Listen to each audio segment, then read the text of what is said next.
Hello everybody, today we're going to be doing a Will I Buy It video. This is basically a weekly video series here on my channel in which we talk about the newest makeup releases and whether or not we want to get them and why.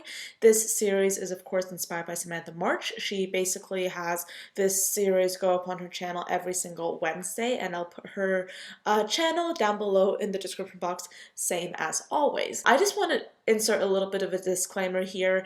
Yes, a lot of times I think that I am very liberal with sharing, of course, what I want and what I don't want. And I think in last week's video, a few people mentioned that, yes, I say that I want something, but I don't, sometimes a lot of the time, most of the time, I don't turn around and get it right away. The reason I do that is because I usually tend to be very calculated with my purchases. I don't just sit at my computer every single week and think, okay, yeah, I'll be getting this or I'll be getting that because I said I would get it in my Will I Buy It video. No, I tend to be very strategic with my purchases. I tend to think about things a little bit more.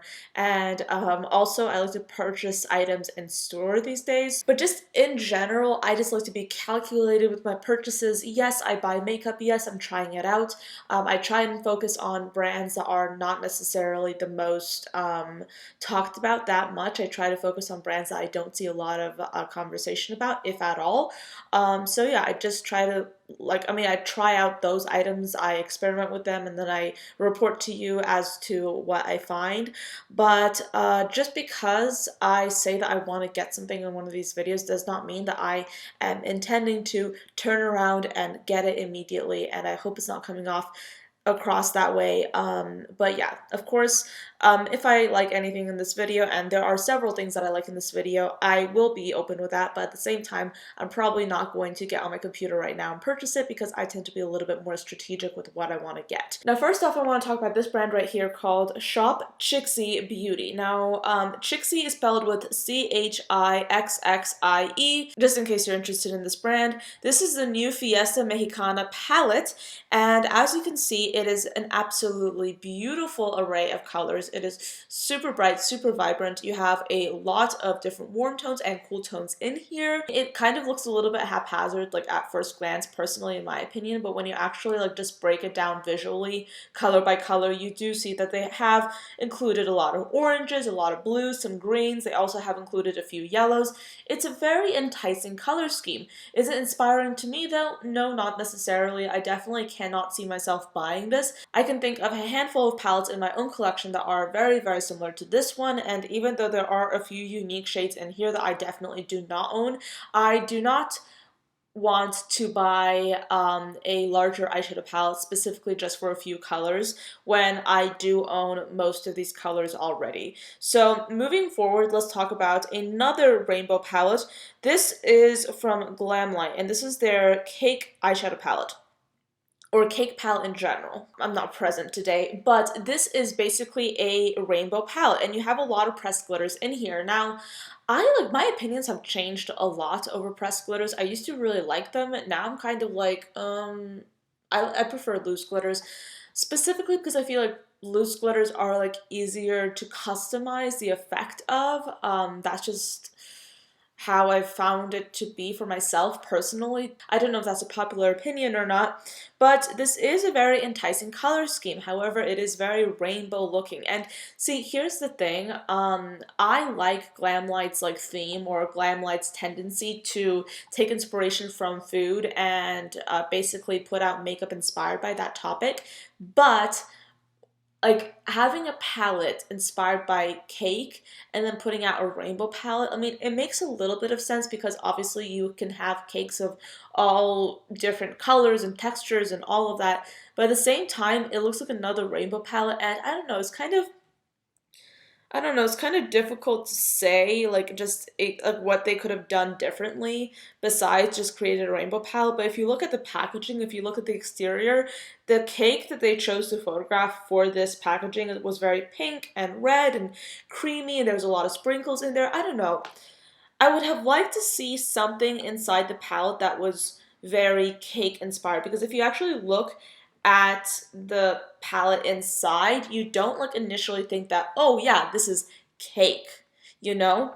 I mean, maybe with the shade names, because the shade names have all these different flavors, you might be getting that, but I personally, when I look at this palette, I'm not getting the cake theme, and I mean, I feel like if you have a palette that's supposed to be cake themed, you're supposed to make the theme very, like, inherently obvious.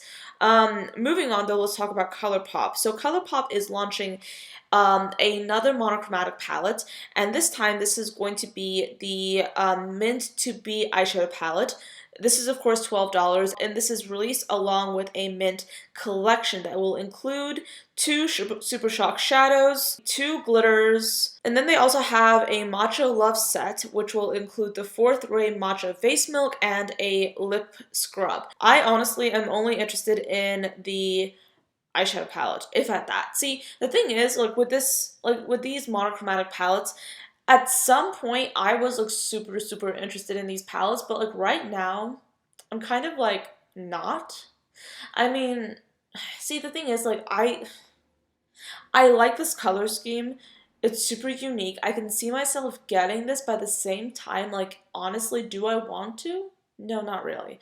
I mean, okay, I haven't really wanted to get anything from Colourpop in a long time. And I love Colourpop. I'm wearing Colourpop in my inner corners today because I love their Super Shock Shadow, and that's what I'm wearing. But do I want to get anything else from them, like, right now? No, not really. Let's move on, though, and talk about Morphe brushes. Now, they released the exterior packaging of this palette, and this is called the 35i Icy Fantasy Artistry Palette. So when you think of the name, well, when you consider the name and you consider the outer packaging, you would think that the inside would be like super pastel-y, like icy, like the name suggests, but then they released the actual like interior design of the packaging. They released the actual color scheme. They showed us what the palette would look like, and it looks like a rainbow palette that looks a little bit pastel. And I say a little bit because this photo specifically does not necessarily capture the kind of pastel look that this palette seems to be going for. I mean, I don't know, this literally does look like a rainbow palette, and some of the colors definitely do look like pastels, but then other colors definitely resemble jewel tones, and it's kind of like, I mean, see, the thing is, my issue with Morphe, and I mean, if you like Morphe, that is fine. I like a lot of Morphe products as well, but I am very hypercritical of Morphe, just like I am of pretty much any big brand. But my thing with Morphe is that they come out with these really huge palettes, and in so many ways, coming out with really big palettes in really digs them into their own grave because they end up being very repetitive. And I'm seeing this and I'm looking at this palette and I'm not seeing much nuance. I'm not seeing anything that they haven't already released before, or at least I am given the impression of that. They might have a few shades in here that they've never done before, but the entire aesthetic of the palette is so rainbow-esque, and they have done so many rainbow palettes before that I'm not interested whatsoever. So this is definitely a pass. Tati Beauty has announced the launch of the Blendiful. This is basically a, what's it called again? It's like a, I forget the term. It's like a cushion. Am I using the right term? Yes, it's a puff. So she is launching a set of two puffs, a large one and a small one. The large one is supposed to be like a very versatile puff that you can use all over your face for a variety of different purposes. I watched her launch video and she talked about how you can use it with a whole bunch of different products, and she specifically designed the larger puff to be quite large so you can use it with different products, and you can just mold it in like your own custom way, and you can just use it however you want to use it. And then the smaller heart-shaped puff is supposed to be like for on-the-go makeup. So I would highly recommend watching her launch video because she knows her product. She really does a great job of explaining the ins and out of these puffs. So if you're interested, I would suggest watching that video because she would explain it more than I could. But see, here's the thing. I am not interested in this puff. I feel like if I was wearing more face makeup on a daily basis, I would really want to get this into my collection because I feel like this kind of product has a lot of purpose. There's a lot of use for it. It's definitely not something that a lot of brands are releasing. And it's kind of, I would say, like, it seems like a dated concept, but On the other hand, I do think that Tati is one of those influencers who is really, in a way, bringing it back. And I won't be surprised if we see puffs be like a huge thing this year because of Tati Beauty's launch.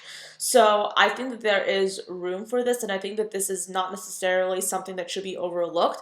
But at the same time, because I don't wear face makeup on a daily basis, this is not something that I would be using nearly as much as it would deserve to be used. So I will not be getting this for that reason. I mean, I am wearing face makeup in this video. Obviously, I'm wearing like a little bit of foundation, some like color on my face, and some highlight, but this is the most that I do, and I only tend to do this much face makeup when I'm filming, when I'm doing something YouTube related. But like when I'm going about my daily life, I don't wear this much face makeup. I literally do not wear anything on my face whatsoever. Moving on though, this is another exciting launch that I am kind of wrestling with because I kind of want to get it. I'm not sure if I will. I probably won't, but I kind of want to. Bite Beauty is basically launching a new category. They're launching foundations. So this is the Changemakers Supercharged Micellar Foundation. This is retailing for $39.50. And then they also have a powder, a pressed powder, for $36. And then they also have a primer for $38. Now, Samantha Ravindal has been hyping this foundation up, and Samantha Ravindal is an influencer that I very much trust. She has a view of makeup that I find myself agreeing with a lot of the time, and I really like her approach to artistry and makeup in general. So she has been talking about this foundation since before she was allowed to say that it was a Bite foundation. So she has been talking about this amazing foundation that was set to launch in 2020, but she couldn't say what brand it was. She couldn't say the product, but then she revealed it in one of her videos, and this foundation just started, coming out on the market, and now I am very intrigued because she has so much praise for this foundation. So I'm kind of like of the mindset that if I'm going to be trying a new foundation in 2020, it'll probably be this foundation. Unless it's another drugstore foundation that I'm trying, but if I'm trying a new foundation, it'll probably be this one because I am very curious. I don't really wear primer that much. I probably should get into it, actually. I don't wear pressed powders. I just don't like powder. But I might try this foundation. We'll see. Okay, so speaking of face products, we have a concealer from Shoei. This is supposed to be a high coverage concealer pen. I love seeing brands come out with like very interesting and innovative formats for products. A concealer pen is something that I see as being very useful, especially if you're a working makeup artist, because you can use it to carve out a brow, you can use it to conceal certain areas of the face, and I'm guessing if you're doing like super editorial makeup, you can always come up with ways to use a concealer pen in that arena as well.